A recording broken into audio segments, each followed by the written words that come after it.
Glória a Jesus, meus irmãos. Louvado seja Deus pelo seu dom inefável que nos transforma pela sua divina graça através de Cristo. Amém? Povo do Senhor, abramos a palavra de Deus agora em Apocalipse capítulo 3.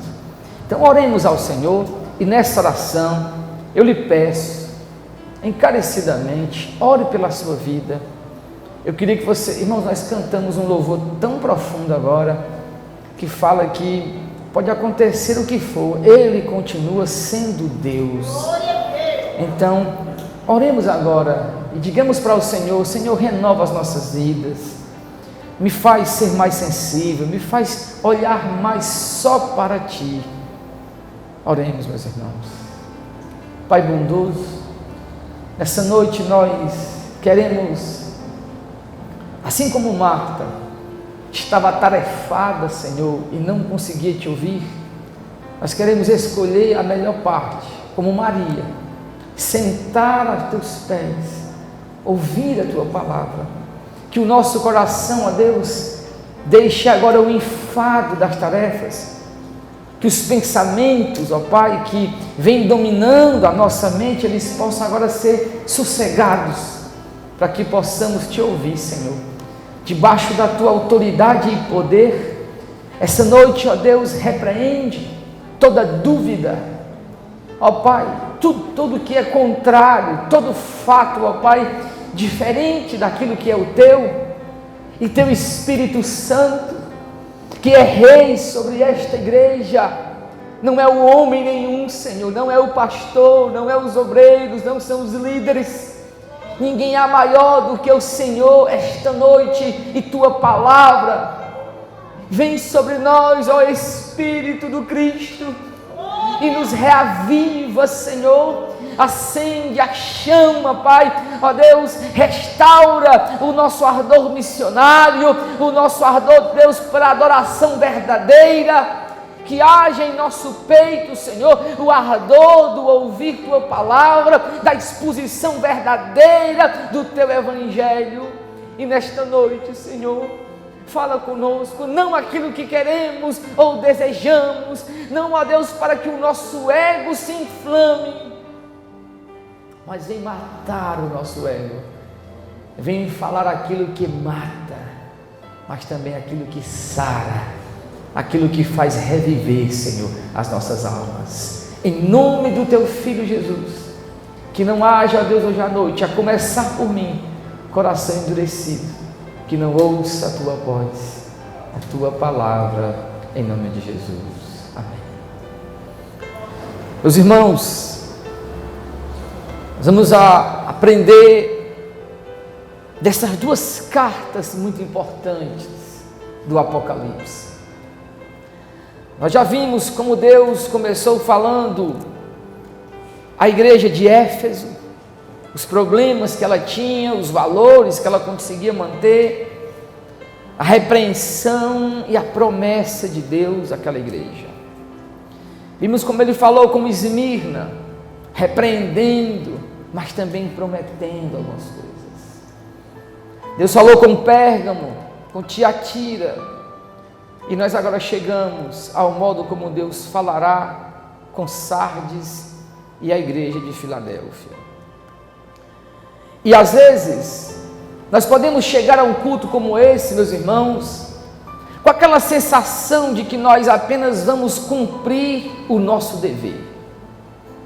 Saímos do trabalho até um pouco mais cedo, porque nós tínhamos o dever de irmos à igreja, porque é culto de doutrina. Só que às vezes, meus irmãos, Deus prepara para nós aquele momento onde às vezes nós chegamos de fato cansados, chegamos com o nosso coração um pouco desgastado, às vezes um desconforto que aconteceu durante o dia de trabalho, ou então algo que na hora que a gente vai saindo para o culto acontece. Esse desconforto é real, é verdadeiro. Mas só que depois que nós estamos aqui, Satanás vai trabalhar em nossos corações para que nós não vejamos a relevância, a importância de uma palavra como essa. Porque nós estamos tão distante de Sardes, da igreja de Filadélfia, 2000 anos se passaram. E nós vamos ter a tentação de não conseguir parar, de concentrar os nossos corações, de darmos ouvido àquilo que o Espírito quer falar conosco. E essa vai ser a nossa batalha espiritual de hoje à noite. Conseguir colocar o nosso coração, dobrar o nosso coração, como quem doma um animal feroz, e dizer: é aqui que você vai ficar. Eu gosto muito de domadores de cachorro, né? Aqueles que conseguem fazer aqueles cachorro policial, vai só bater aqui na coxa, ele corre, né? Fica em pé, paradinho. Ele está domando uma fera. Os domadores de circo, o urso, o leão, assim é o nosso coração. Ou você se garante dominá-lo, ou você chama o mestre dos mestres. Ou você diz: Senhor, eu não consigo aquietar a fera que há dentro de mim, mas eu te entrego agora o domínio, o controle da situação, e deixe que aquele que governa sobre o mar, sobre o vento, pode domar os nossos corações pela sua palavra. Mas hoje, meus irmãos, a palavra que Deus nos traz é forte. Vejamos como Cristo, que está verdadeiramente aqui hoje à noite. Ou você duvida disso? Você não crê, não é isso? No fundo você vê só porque era mais um culto. Ou você de fato crê que Ele está aqui? Então, se Ele está aqui, tome logo uma logo. Se Ele está aqui hoje à noite, cuide com seus pensamentos, porque Ele sonda os nossos corações. Ele sabe o que está aqui dentro. Ele sabe o que eu estou pensando, porque Ele examina. Nós já vimos que em Apocalipse, Jesus tem os olhos como chama de fogo. E Ele então chega para a igreja de Sardes, através da carta que Ele pediu que João escrevesse, dizendo: escreve ao anjo de Sardes. Cidade muito importante, meus irmãos. Cidade invencível nas épocas antigas. Uma cidade que foi uma das primeiras a cunhar uma moeda de ouro e de prata com a imagem de César. Havia certas batalhas lá naquele tempo, e havia até um ditado: quando alguém ia fazer um negócio impossível, né? Alguém dizia: tu vai saltar as muralhas de Sardes, porque era impossível. Era uma cidade importantíssima, mas lá tinha uma igreja, e esta igreja, ela não tomou o sentido da fortaleza que era a cidade de Sardes.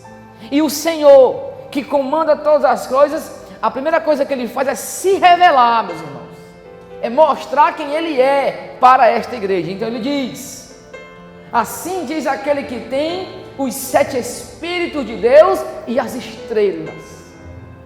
Os 7 Espíritos nós sabemos que é uma revelação do próprio Espírito de Deus, que sabe de tudo, que sonda tudo, que conhece tudo e que age em tudo e faz tudo como lhe apraz. E as estrelas, os anjos destas igrejas. E Ele então diz: conheço tuas obras. Tens fama de estar vivo, mas estás morto. Meus irmãos, que palavra forte do Senhor.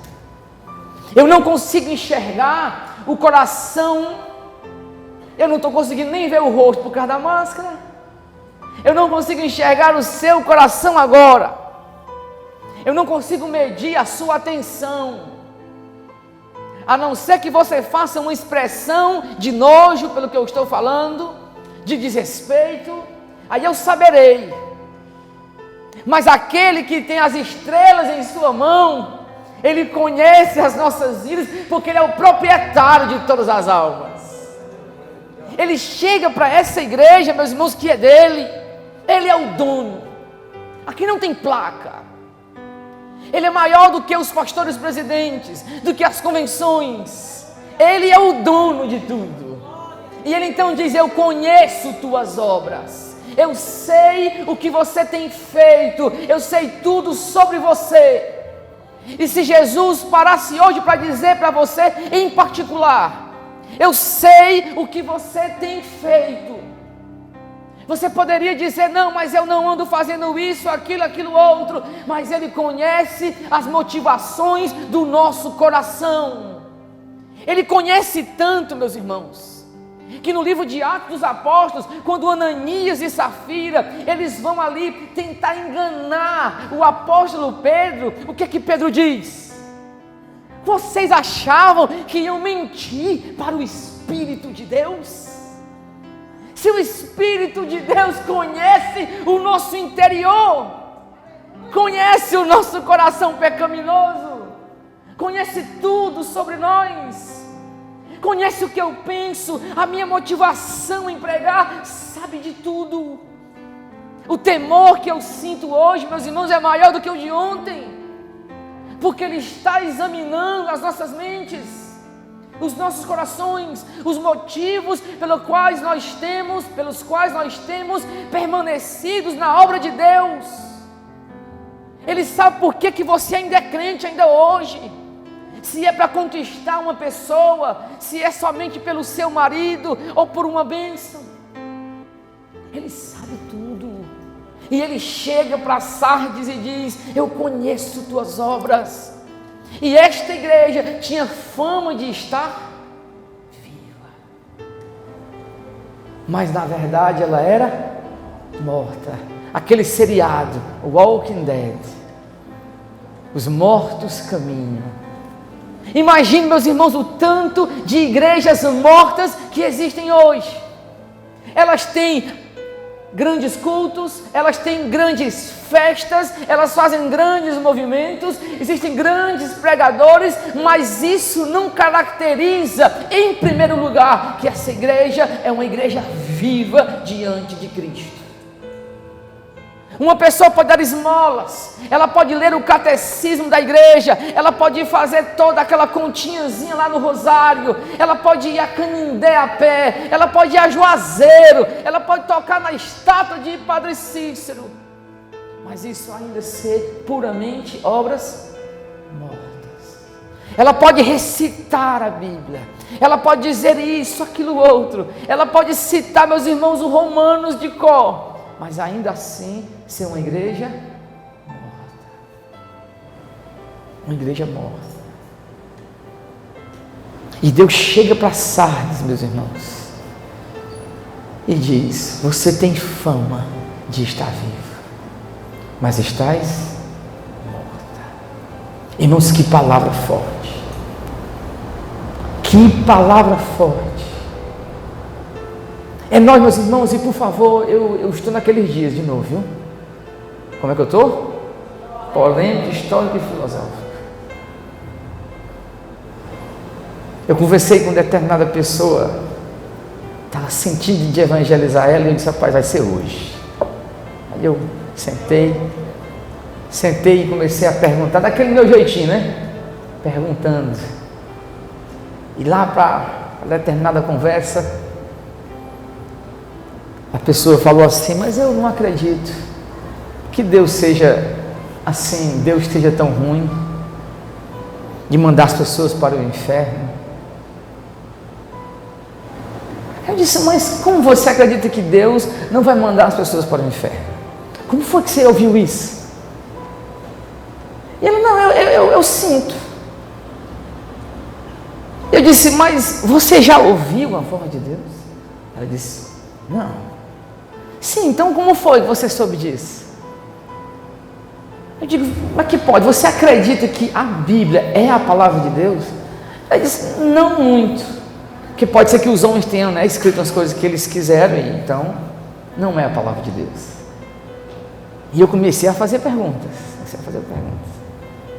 Meus irmãos, ela começou esta conversa comigo. A primeira pergunta que eu fiz foi: você tem relacionamento com Deus? Ela me disse: eu tenho. Mas no final das perguntas, ela já não sabia mais se tinha. Você começou, amado, a perceber uma verdade, que na tentativa de nós justificarmos o nosso modo de viver, nós podemos rebaixar Deus à nossa condição. Ah, mas eu não acredito que Deus vai botar todo mundo no inferno. Então logo ela não está bem com Deus, logo pode ser que Deus não a mande para o inferno. Nós temos a justificativa de rebaixar Deus à nossa condição, de fazer Deus a nossa imagem e semelhança, para colocá-lo numa posição onde Ele não nos julgue. Por que no fundo, os ateus querem que Deus não exista? Porque se Ele existir, está todo mundo aonde? Condenado. Se a Bíblia é a palavra de Deus, então toda a sociedade está condenada. Por que essa luta para deturpar o que a Bíblia diz? Porque se ela for, a palavra de Deus, como ela diz que ela é, um dia os ministros do Supremo serão julgados por essa palavra.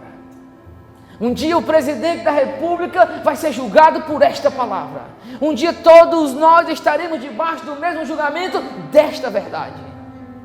E quando nós pensarmos que vamos nos safar, que nós não cometemos isso, ou aquilo outro, vai se levantar alguém do trono, e nós olharemos para ele, e nós veremos a perfeição em pessoa. E aí o Pai dirá: você pode ter obedecido este mandamento, você pode nunca ter adulterado, nunca ter fumado, nunca ter bebido, mas eu lhe pergunto agora, você amou aquele homem de todo o seu coração?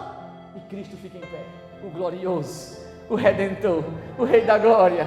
Aí você o amou? O mundo amou a Cristo? Ou o mundo na verdade era morto? Dizia que amava, mas não amava. Com a boca abria e dizia: nós amamos a Jesus, mas nunca de fato viveu este relacionamento com Cristo. Ainda que os homens queiram deturpar a Bíblia, um dia Ele se levantará do trono e nós veremos a sua face, e nós não poderemos dizer: eu te amei, eu te segui, eu fiz o que tu mandou, eu te imitava. Se quando Jesus disse o seguinte, lá no Sermão da Montanha, se o inimigo te chamar para tu andar 1 milha, você deve fazer o quê? Andar 2 com ele. E quantos? Não vem aquela pessoa que você não gosta e você diz: lá vem aquela peste de novo. Quantos no coração alguém já lhe feriu e você disse: hoje não passa, hoje eu resolvo tudo. E o Senhor disse: se te baterem numa face, lhe oferece a outra. Quando nós chegarmos no ponto aonde de fato a verdade vem até nós, onde o Evangelho brilha mais do que o sol, meus irmãos, não tem mais escapatória para nós. Não tem mais escapatória para todos nós, porque a começar por mim, que sou o principal dos pecadores, ninguém escapa diante da pureza daquele que criou todas as coisas. Abra comigo lá em Romanos, por gentileza. Já encontrou? Romanos 8. Romanos 8, povo de Deus. Versículo 1. Vamos? Quantos já encontraram? Leia, por favor, bonito e bem alto, como se fosse um poema.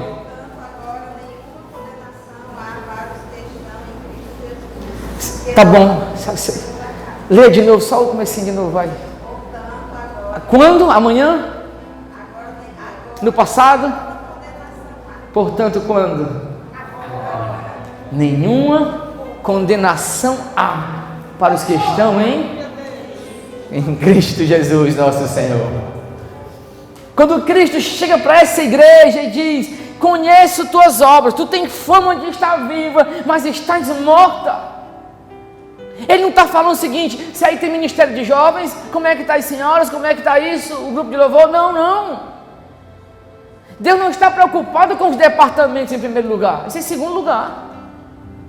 O que Deus está preocupado é se o seu coração está bem pertinho dele, se está vivo. Quando o Eutico caiu da janela, morto, o texto diz que Paulo chegou e disse: não se preocupe não. Aí Paulo pega o Eutico, coloca sobre o seu peito, e o menino acorda. Aleluia. Amém? Eu era um morto, mas Jesus disse: Onésimo, vem cá, e me colocou bem pertinho do seu peito, e eu vivi. Irmãos, nós só teremos vida quando o Senhor nos colocar bem perto do seu peito. Quando as nossas vidas forem vidas, que o nosso desejo é caminhar com Jesus, é deixar de olhar, meus irmãos, para as mazelas dos outros. Se nós pararmos para olhar a podridão que é o mundo, os erros da igreja evangélica, ou isso, ou aquilo, outro, ou o patrão que é assim, ou assado, nós nunca sairemos do lugar, porque ninguém é perfeito. O que nos faz caminhar é porque Ele vive. O nosso Redentor não ficou no túmulo, Ele está vivo. E é para Ele que eu olho, é para aquele que é a chama viva do meu coração, aquele que me fez reviver. E olha então o que aconteceu no verso 2: fica alerta, fortalece o que ainda resta. Estava para morrer, porque não tenho achado tuas obras perfeitas diante de Deus. Meus irmãos, que texto profundo, né? Deus, meus, aqui está julgando esta igreja de maneira muito profunda. Portanto, lembra-te daquilo que tens recebido, ouvido, obedece e te arrepende, pois se não estiveres alerta, virei como ladrão, e tu não saberás que hora virei contra ti. Meus irmãos,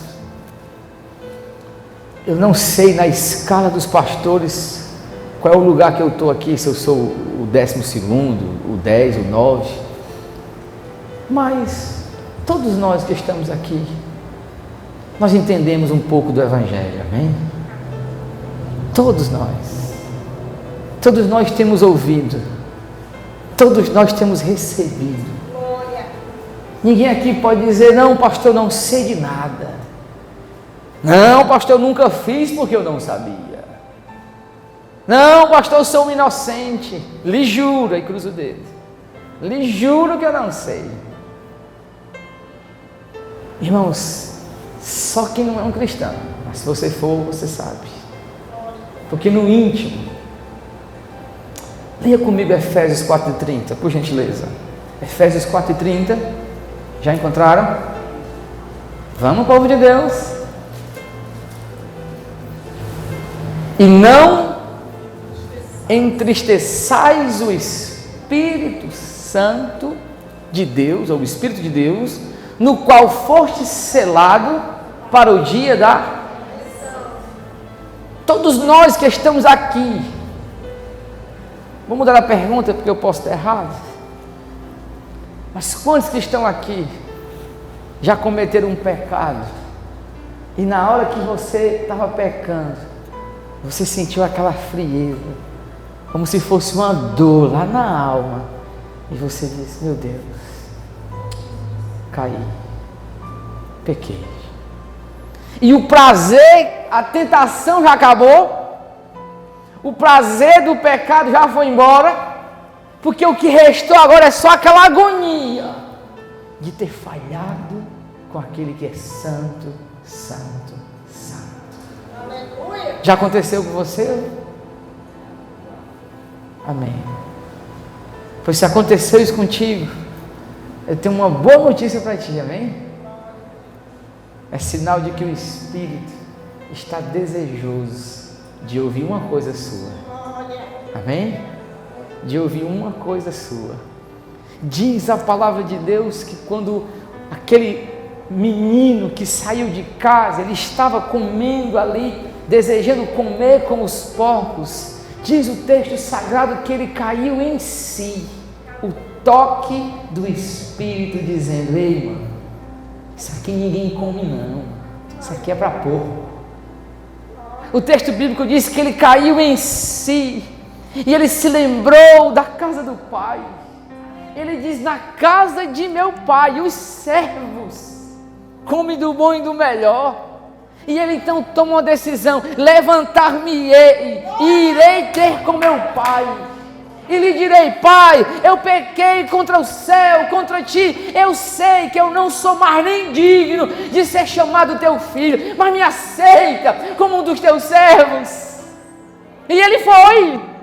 E ele levantou, e ele foi. E diz o texto, meus irmãos, meu irmão, como é profundo o Evangelho. Onde abundou o pecado, superabundou a graça de Deus.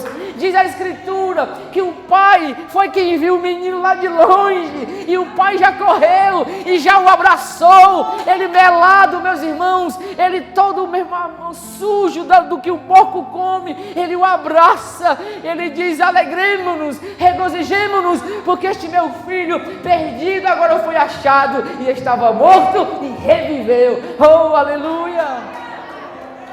É o que nós temos que fazer.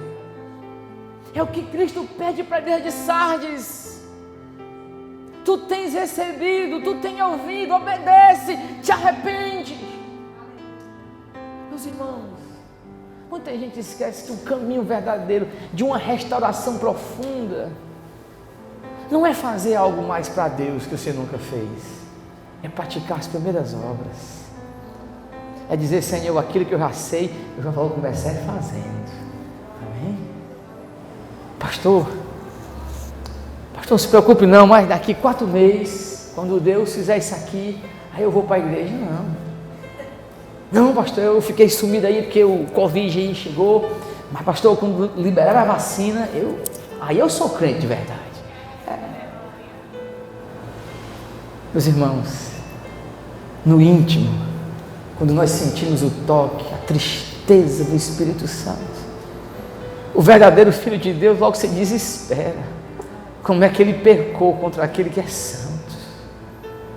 Já sentimos logo a agonia, a nossa vontade logo a dizer: meu Deus, irmãos, o homem de Deus, o eleito de Deus, a pessoa que nasceu de novo, quando ela peca contra o Senhor, era melhor que Deus lhe levasse naquela hora, do que a tristeza de saber que ele machucou o Espírito da graça de Deus. Então Deus diz ainda, o Senhor diz para Sardes: mas em Sardes também tem algumas pessoas que não contaminaram, eles andarão comigo vestidas de branco, pois são dignas. Assim o vencedor será vestido de vestes brancas, de maneira nenhuma riscarei o seu nome do livro da vida, mas pelo contrário, reconhecerei o nome dele diante do meu Pai e diante dos anjos. Quem tem ouvidos para ouvir? Irmãos, isso aqui é muito, mas muito profundo. Por quê? Cristo, ele estabelece o argumento para dizer o seguinte: no final, o que está em jogo? É a nossa salvação. Abra comigo novamente lá em Hebreus capítulo 2. Já encontrou? Meus irmãos, eu só tenho até meia-noite, não posso perder tempo. Os irmãos no coração dizem assim: o pastor está brincando, a gente sabe que não é verdade, né? Mas hoje é verdade. Hebreus capítulo 2. Já encontrou? Leia comigo, por favor, o verso 3. Alguém leia bem alto, como se fosse um poema. Como escaparemos nós, se não atentarmos para uma grande salvação? Parou.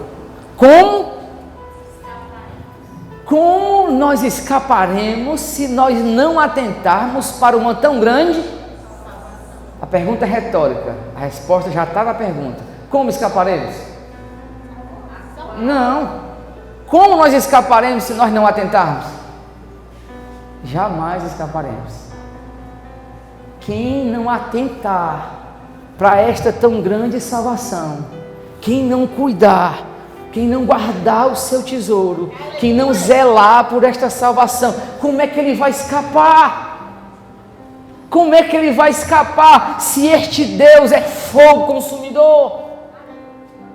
Como nós escaparemos se nós estamos tratando como leviano, como qualquer coisa, aquilo que é o dom gratuito de Deus, que é a vida eterna? Como eu vou escapar se eu olho para a cruz e eu não vejo o meu pecado, eu não me vejo naquele lugar? Eu digo: é verdade, ele tinha que morrer por mim mesmo, porque ele me amava. Não, ele não tinha que morrer por ti. O que você merecia era a morte, mas aquilo que ele não tinha que fazer, ele fez. Ele abriu o mar da graça para as nossas vidas. Então como escaparemos? Jamais escaparemos se nós negligenciar uma tão grande salvação. Filipenses, meus irmãos, capítulo 2, versículo 12, versículo 13. Já encontraram? Meu amigo Chaga, como é que está o senhor, pastor? Tudo bem?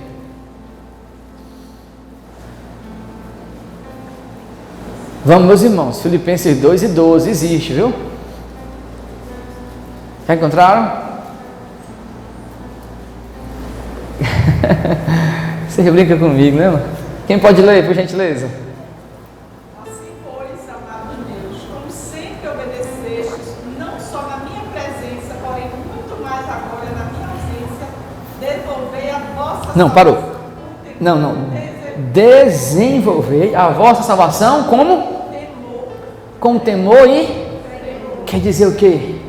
Que se você vê a salvação que é Cristo, e agora Ele te chama para você viver em temor. Tira a sandália do teu pé, porque esse lugar é o quê? É terra santa. Você não pode negligenciar a sua salvação. Não existe aquela historinha, meus irmãos, quando eu estou salvo, pronto, agora eu posso pecar. Ai, é maravilhoso. Eu estou salvo, pronto, agora eu vou me acabar. Que conversa. Você foi eleito para ser um santo de Deus. E a prova da tua eleição é se você ama ser um salvo, ser um santo. Se você odeia o pecado, se o pecado vai virando ali, você já está indo embora para lá.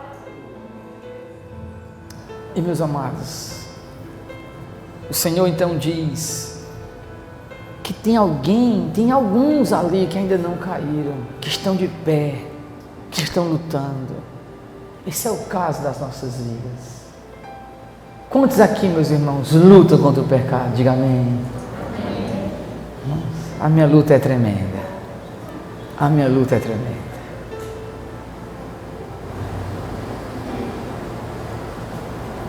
Mas Deus tem uma promessa para nós, amém? Nós vamos vencer. Nós vamos vencer. Vamos ver o dia da vitória? Vocês estão querendo? A vitória, claro, né? O dia da decisão já aconteceu, né? Foi a cruz.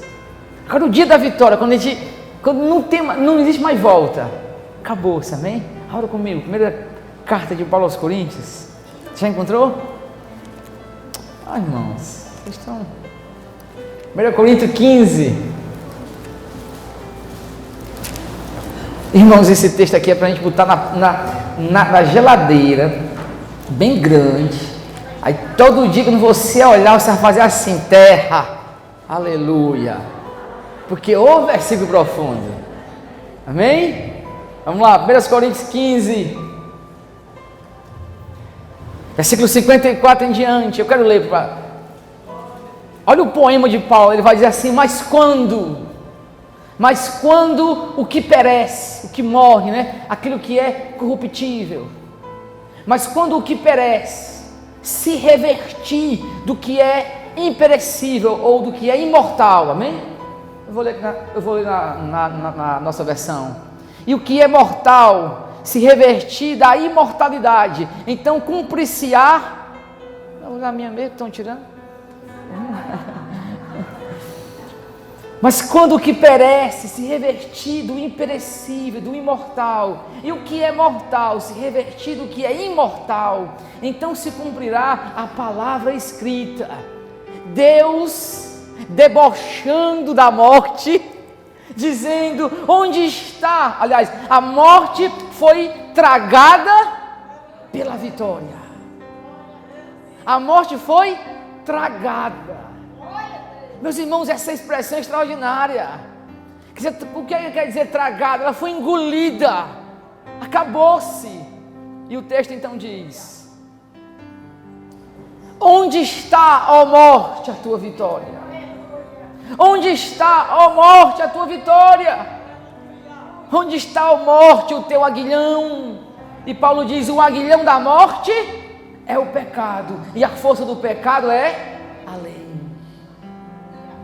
Irmãos, no momento em que o Senhor Jesus Cristo vier para nos arrebatar com Ele, os nossos corpos, a nossa alma, ela vai ser tomada de um poder do Espírito Santo, que é exatamente o mesmo poder que o Espírito Santo agiu em Cristo quando ressuscitou a Ele dentro dos mortos. Nós seremos glorificados, os nossos corpos se tornarão os corpos espirituais imortais, nunca mais veremos a morte. A natureza pecaminosa vai ser tragada, nós olharemos para o mandamento de Deus e sentiremos uma alegria, uma felicidade tão grande em obedecer, não teremos mais a força da tentação. Por quê? Porque a morte foi tragada, engolida pela vitória. E meus irmãos, esta é a nossa salvação. E o Senhor está dizendo: o vencedor será vestido de vestes brancas. De maneira nenhuma eu riscarei o nome dele do meu livro. A confirmação de quem é salvo. Então fica uma pergunta para nós agora, amados. Nunca deixemos que a nossa vida espiritual seja somente de aparência, amém? Eu não vou deixar. Que a nossa vida se torne apenas uma aparência. Nós temos fama de estarmos vivos, mas sermos mortos.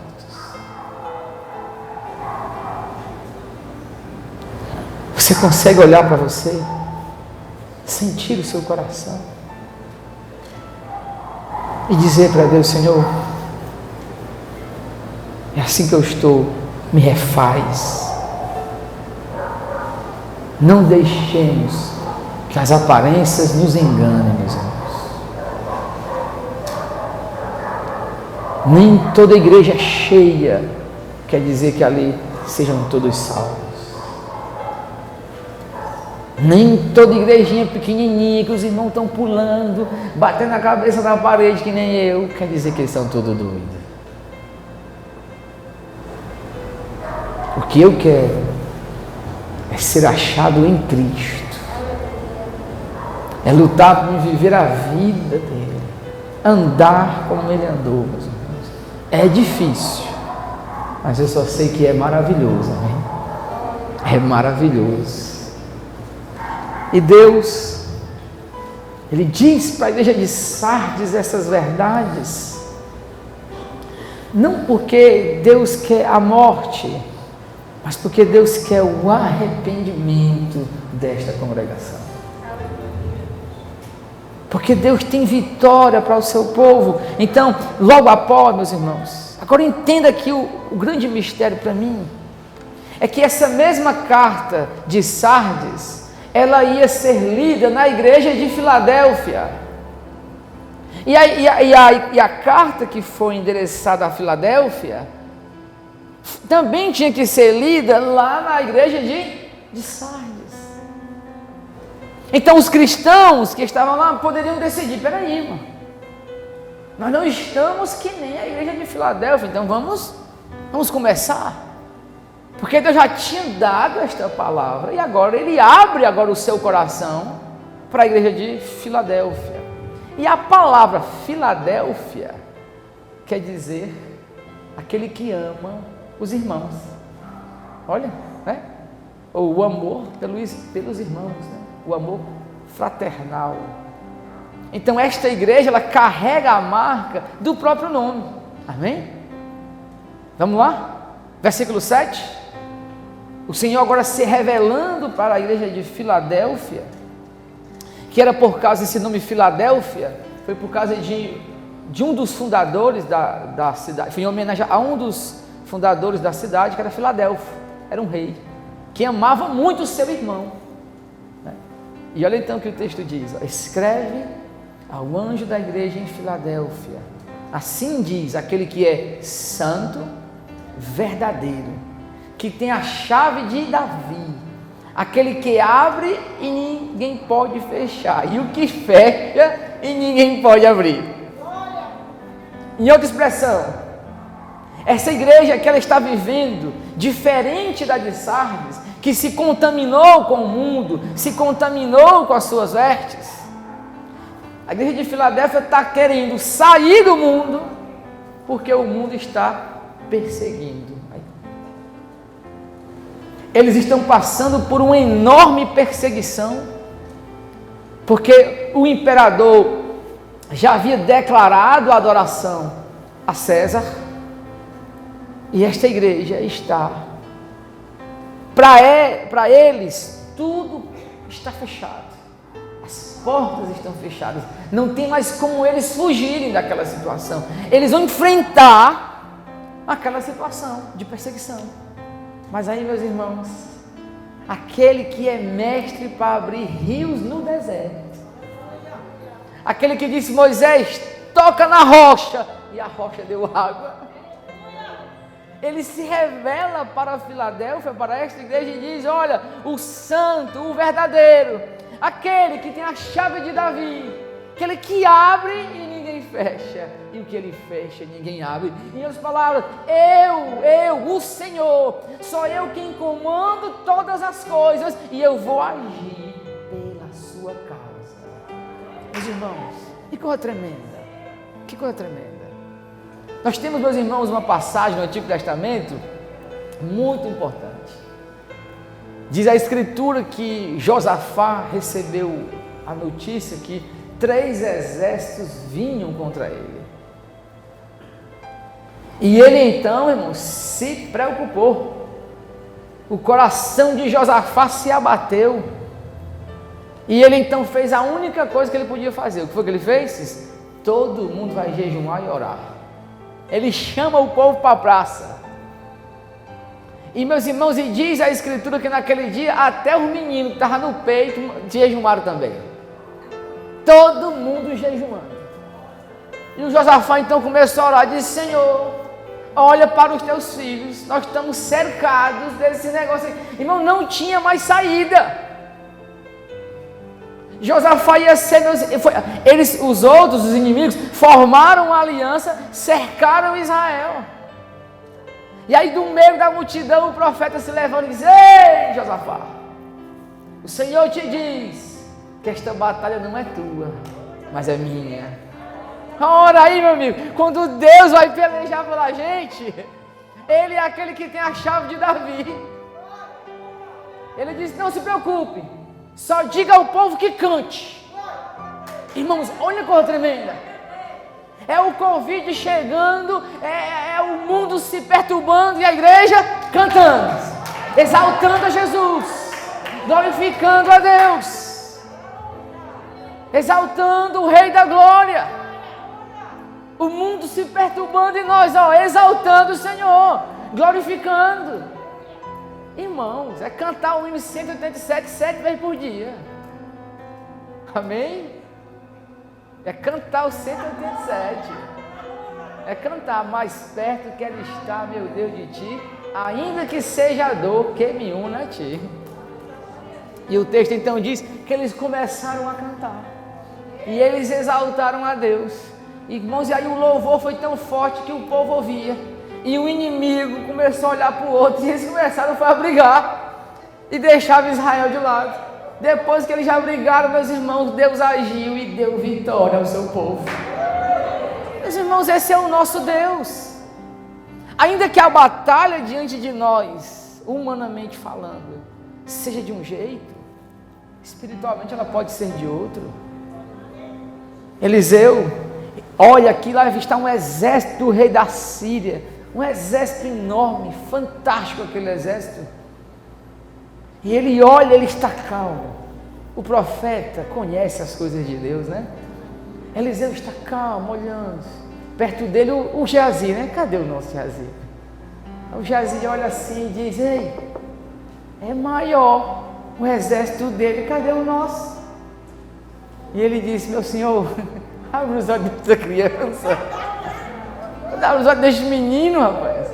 E diz a Escritura que Deus abriu os olhos de Geazi. E quando ele olhou, meus irmãos, eram carros e cavaleiros de fogo. E aí Eliseu disse: é maior o que está conosco do que o que está com eles. Meus irmãos, Deus se revela para essa igreja. Agora vamos lá, verso 8. Conheço, irmãos, quando ele começa assim, já fico com medo, ó, né? Já dá um medo logo. Conheço as tuas obras. E ele fala aquilo que a igreja precisava ouvir. Tenho posto diante de ti uma porta aberta, que ninguém pode fechar. Tens pouca força, mas guardar-te a minha e não negar-te o meu. Irmãos, que coisa tremenda. Meus irmãos, eu amo essa expressão, que no fundo, não é os grandes eventos, né? Não é as grandes viagens que o povo faz, não, tem por aí não. Eu não sei para quem foi que eu disse, foi para uma pessoa que eu falei recentemente, eu falei, rapaz, lá no industrial, eu não preciso fazer festa, embora que eu vá fazer, amém, meus irmãos? Né? Uma festinha, um bolinho, um salgado, um pirulito. Mas por quê? Porque aqui no industrial, meus irmãos, todo culto para nós é uma festa. Porque quem prepara o banquete é o Senhor. É Ele quem nos convida. Então, quando todo culto é uma festa, vocês vão ver. O dia que a gente fizer uma festa e colocar outros pregadores, você vai achar que vai ser uma coisa tremenda e Deus pode te frustrar. E você vai dizer assim, rapaz, mas não foi. Aí domingo, não tem ninguém. Está aqui o irmão Ademir dirigindo o culto, aí ele diz assim, hoje vou dar hoje aqui 2 oportunidades. É daqui para o irmão Edmar. Aí o Edmar chega aqui na presença do poder de Deus, fala 4 palavras e nós se enche da glória de Deus. Porque nunca é o instrumento, irmãos. Nunca é o que nós fazemos, é a resposta àquilo que a graça de Deus já está fazendo por nós. Mas eu tenho um prazer muito grande hoje de poder ir nas outras congregações e saber que os obreiros vão pregar a palavra de Deus e que vocês vão ouvir e que vocês vão meditar na palavra. Porque é o que o texto vai dizer então, sei que tu tem pouca força, mas guardar-te a minha palavra e não negar-te o meu nome. Isso é o que o Senhor quer da gente. Ele está esperando que nossa convicção não seja no homem, não é naquele, não é no empalitosado. Não, a nossa confiança é única e exclusivamente em quem? Na palavra do nosso Deus. Porque é ela que é fiel, é ela que é verdadeira, é ela que quando Deus diz assim, olha, a minha palavra não volta para mim vazia. Toda vez que Deus solta a sua palavra e Ele assume a responsabilidade de cumpri-la, ela jamais voltará vazia. Porque é uma palavra poderosa. Ela executa os caminhos de Deus. E o Senhor então diz, farei da sinagoga de Satanás, aos que se dizem judeus não são, mas mentem. Sim, farei com que venham adorar prostrados aos teus pés e saibam que eu te amo. Irmãos, que expressão extremamente carinhosa do nosso Deus, viu? Aqui Deus, lembra quando Daniel está orando e o anjo chega para Daniel, diz, Daniel, homem muito amado. Quando Deus está conversando, ele vai dizer, e eu posso negar, revelar isso para Abraão, que é meu amigo. Olha o carinho, meus irmãos. A expressão, com todo respeito, é um carinho reverente. É Deus dizendo assim, eu amo você. Irmãos, isso é tremendo demais. Quem nos sustentou no Covid, no que vier por aí, meus irmãos, quando as trombetas tocarem, que o mundo começar a pegar fogo, quem nos sustenta é este amor aqui, é este amor.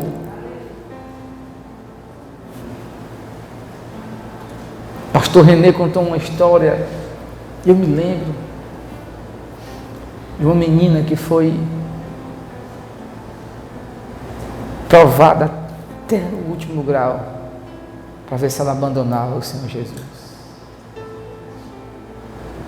O pai dela estava preso E os soldados ficaram com ela em outra sala. Nega Jesus, a gente vai machucar o seu pai. Aí iam lá, olha, nega Jesus, então a gente vai machucar sua filha. E ficavam nesse jogo, sabe? Aí uma hora eles não se aguentaram e vamos cortar a língua dela. E abriram a boca da criança. Cortaram a língua. Chegaram para o pai. Aqui. Quando voltaram na criança, ela tinha pegado o seu dedo, melado no sangue. Ela ia morrer já. E ela colocou, arrancaram minha língua, mas não arranca Jesus do meu coração. Meus irmãos, quantas vezes, meus irmãos, você tem que comprar um livro, Torturado por Amor a Cristo, de Richard Wurmbrand. Anote aí, bora, cadê o povo anotando? Vocês não querem mesmo, não? Tem que comprar esse livro, ele está de graça na internet, só baixar. O caso, meus irmãos, quando os soldados lá chegavam para poder arrancar as unhas das pessoas, neguem a Jesus. E eles arrancavam. Aí, meus irmãos, o que é que sustenta? O que é que faz uma criança vencer isso? O que é que faz um homem, diante de ver a morte da mãe, ou da esposa e da filha, se manter fiel, amados? Abra comigo sua Bíblia. Livro dos Salmos, capítulo 63. Você já encontrou? Verso 3. Porque a sua benignidade é melhor do que a vida, teus lábios te louvarão. A tradução, ela está um pouco antiga, mas vamos lá. Troca a palavra benignidade por graça. Diga aí, vamos lá de novo. Porque a tua é melhor do que a vida. Por isso os meus lábios, porque a tua graça é melhor do que a vida. Irmãos, o que é a graça do nosso Deus? O que é a graça do nosso Deus?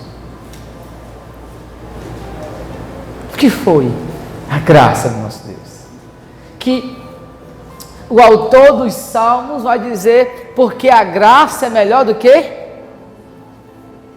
Qual é o maior ato de amor de Deus? Onde foi que Deus derramou toda a sua graça e glória? Em Cristo, lá naquela cruz.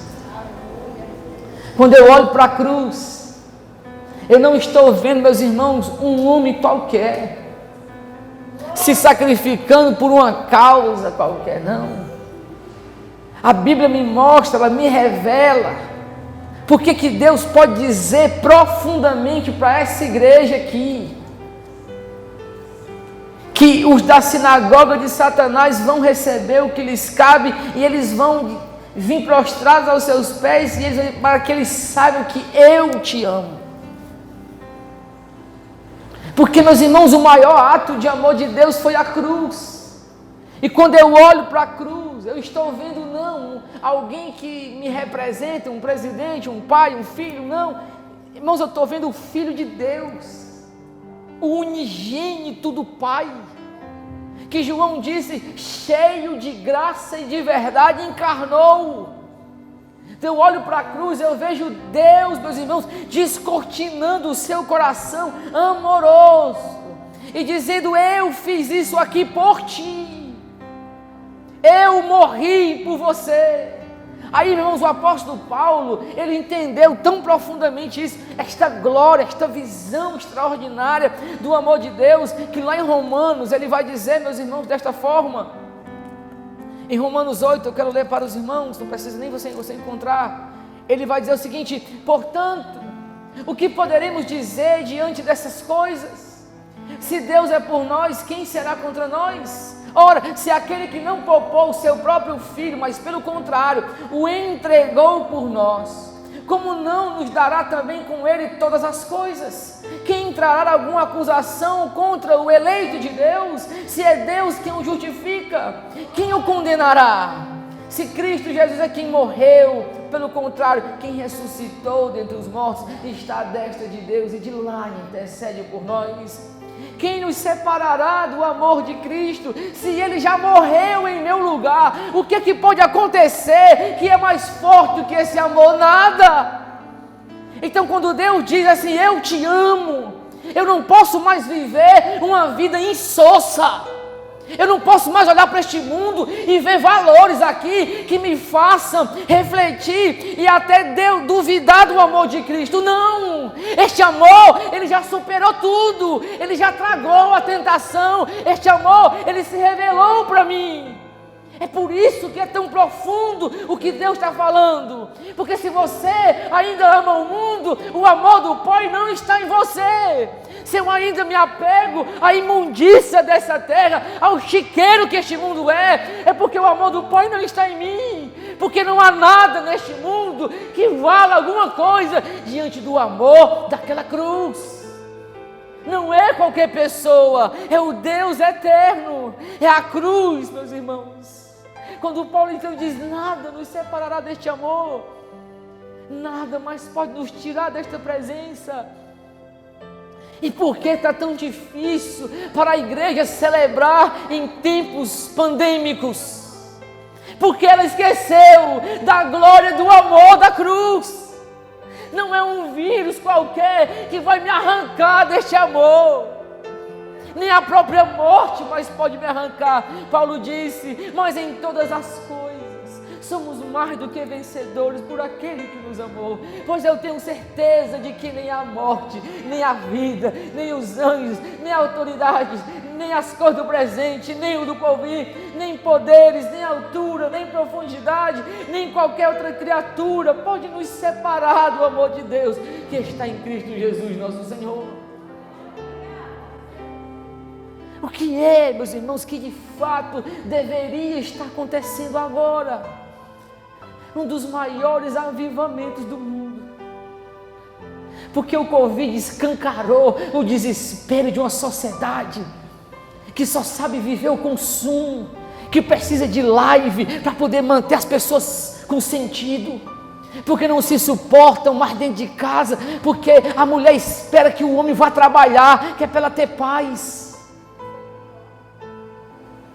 E quando ele chega, meus irmãos, é aquele enfado, chegou o homem já chega nojento, a vida do mundo é insossa, não tem propósito, não tem sentido, eles não têm mais o sentimento do amor e do respeito, não se casa mais porque a pessoa reflete um valor e eu posso permanecer casado com ela para sempre. Não, se casa porque ela tem sexo para me dar, porque ela é bonitinha, ela vai para a academia quando eu puder mandar, ela vai ser o meu objeto de satisfação pessoal.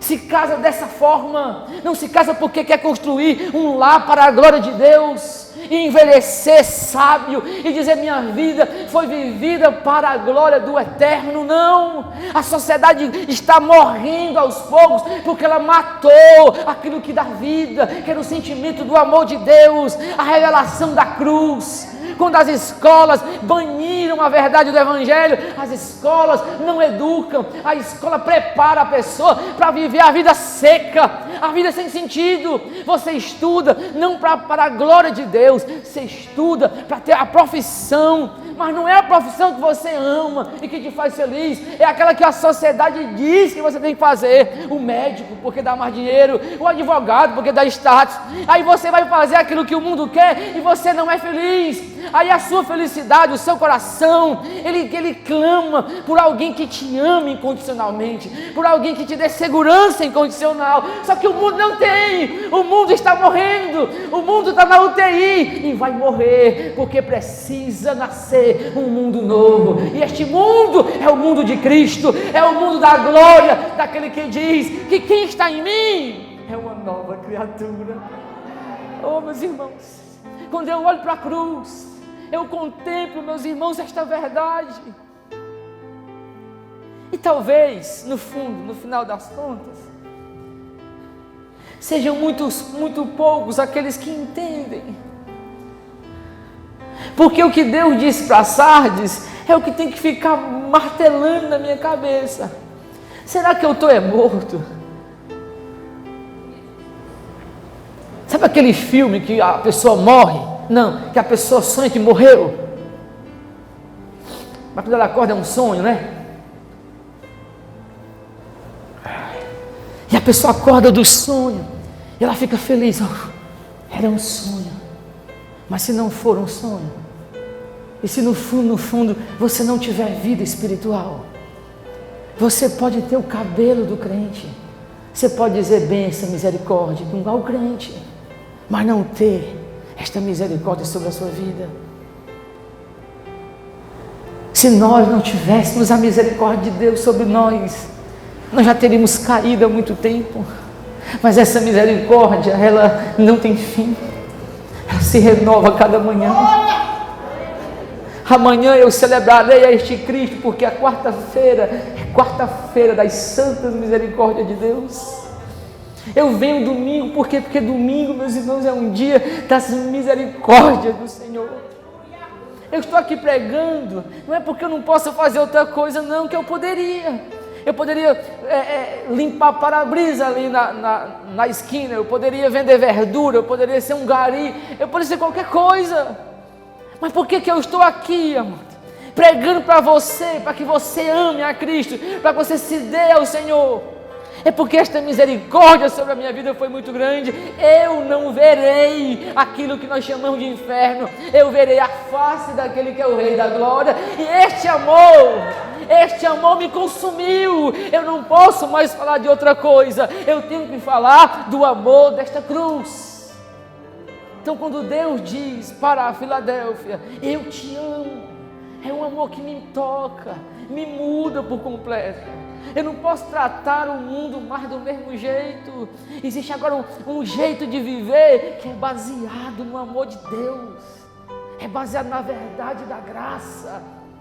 Eu não me governo mais, o mundo não é mais soberano sobre mim, ainda que a minha luta seja grande, ainda que o meu coração tente desfalecer, porque eu tenho pouca força, mas o Senhor está dizendo, eu te amo, eu te amo. Ele diz para Filadélfia, eu te amo, eu sei que tu tens pouca força, mas tu guarda a minha palavra, tu não vai negar o meu nome, tu não vai negar o meu nome. E veja, meus irmãos, o que o texto diz, que o Senhor diz, porque tu deste atenção à minha palavra de exortação, eu também te guardarei da hora da provação que há de vir sobre o mundo, para pôr à prova os habitantes da terra. Irmãos, aquilo que virá sobre o mundo, aquilo que nós não temos nem condição de expressar, porque é profundo, aquilo que ainda vem sobre esta terra, a nossa única esperança é a graça do nosso Deus.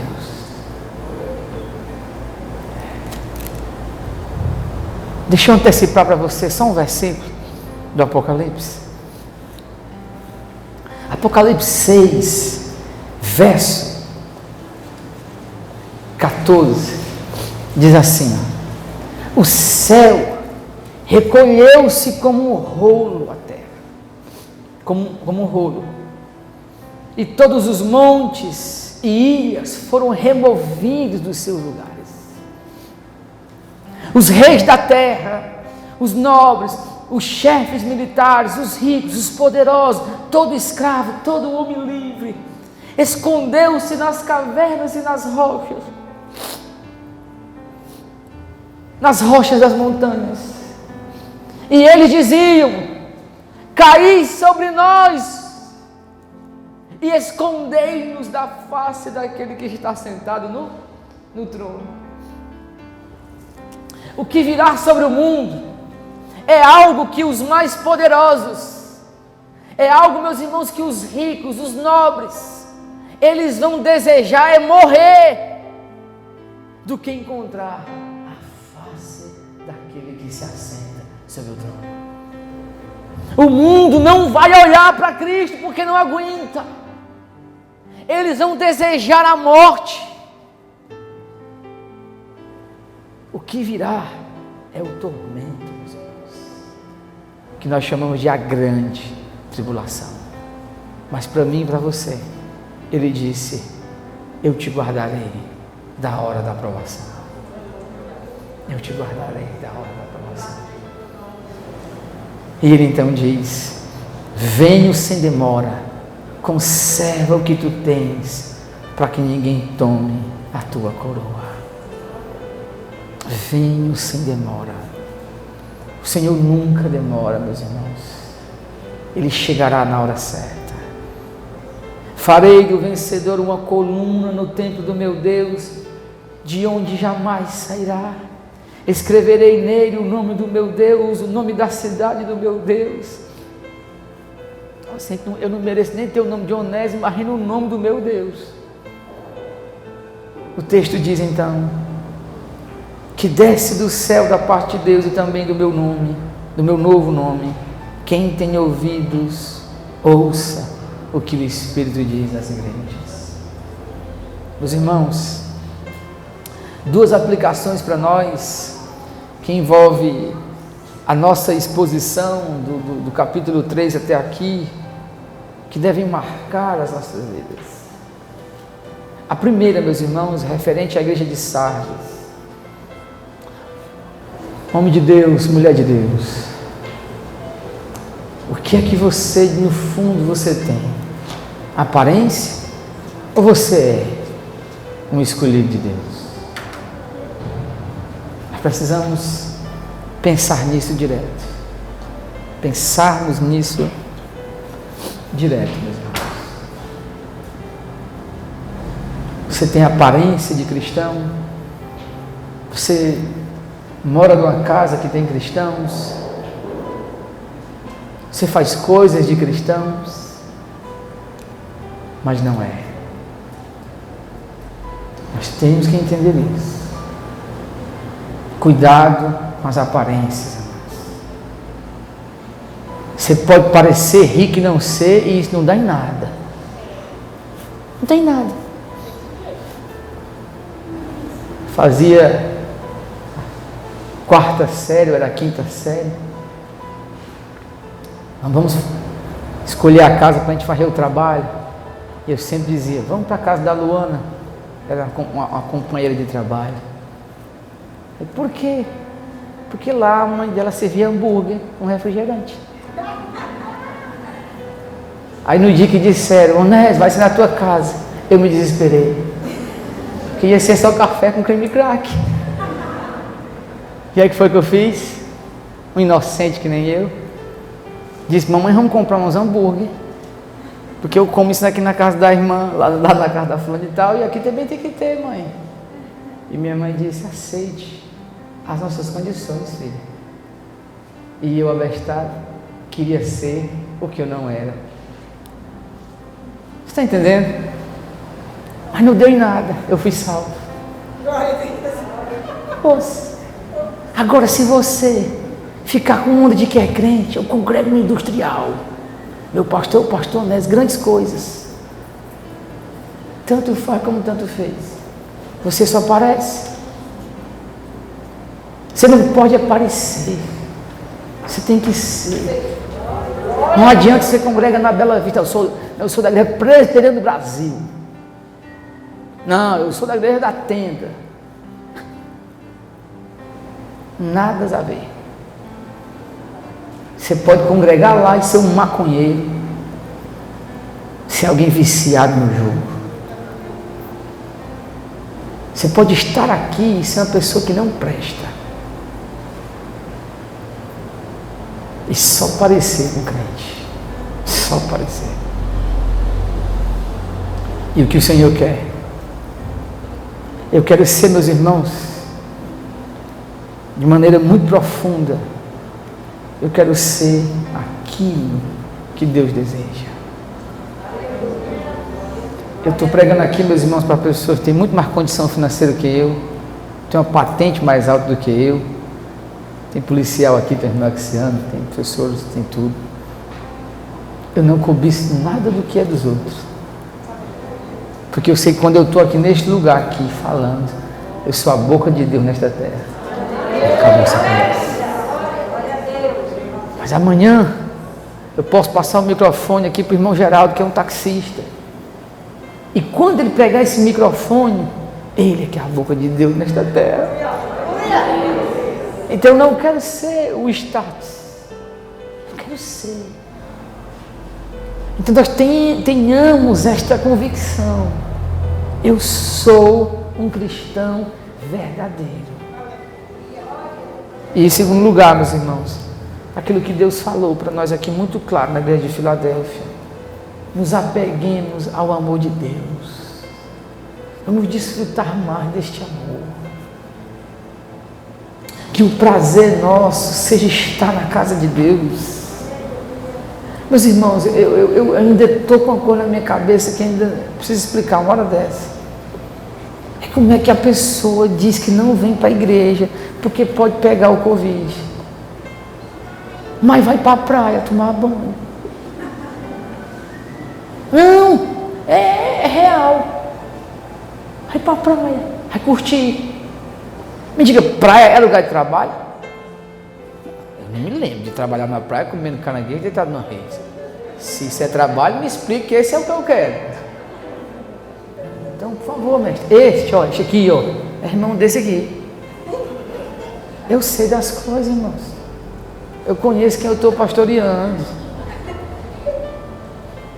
Quando eu não conheço, Deus mostra. As máscaras, dessas máscarazinhas, elas saem do rosto, uma hora ela sai. Elas vão ficar grudadas, não. Eu sei. A saúde espiritual do industrial, eu consigo medir de longe. Por quê? Porque nunca se engane, eu não estou medindo pelo dízimo. Não estou medindo pelo ar-condicionado, pelas coisas que nós estamos comprando, pelas câmeras. Não. Eu não estou medindo nem por quantas pessoas vêm para o culto. Eu estou medindo como é que você se entrega quando você está aqui nesse lugar. Como você diz, pastor, eu venci essa batalha. Pastor, o senhor pregava e Deus falava comigo assim. Aí eu digo, opa, está tendo vida naquele lugar. É você mudando, é você, pastor. Eu homem ruim que eu era, mas agora eu estou até melhor. É isso aqui. Então, prove deste amor. Porque ele já está dizendo para nós, eu te amo. Responda à altura ao amor de Deus. Ame-o de todo o seu coração. Fechemos nossos olhos e oremos ao Senhor. Pai, muito obrigado por esta noite. Tua palavra, Senhor, é maravilhosa. Nos perdoa a nossa frieza, a nossa negligência, as nossas aparências medíocres e nos refaz para sermos o que Tu queres, debaixo da autoridade do Teu nome precioso, o nome de Jesus.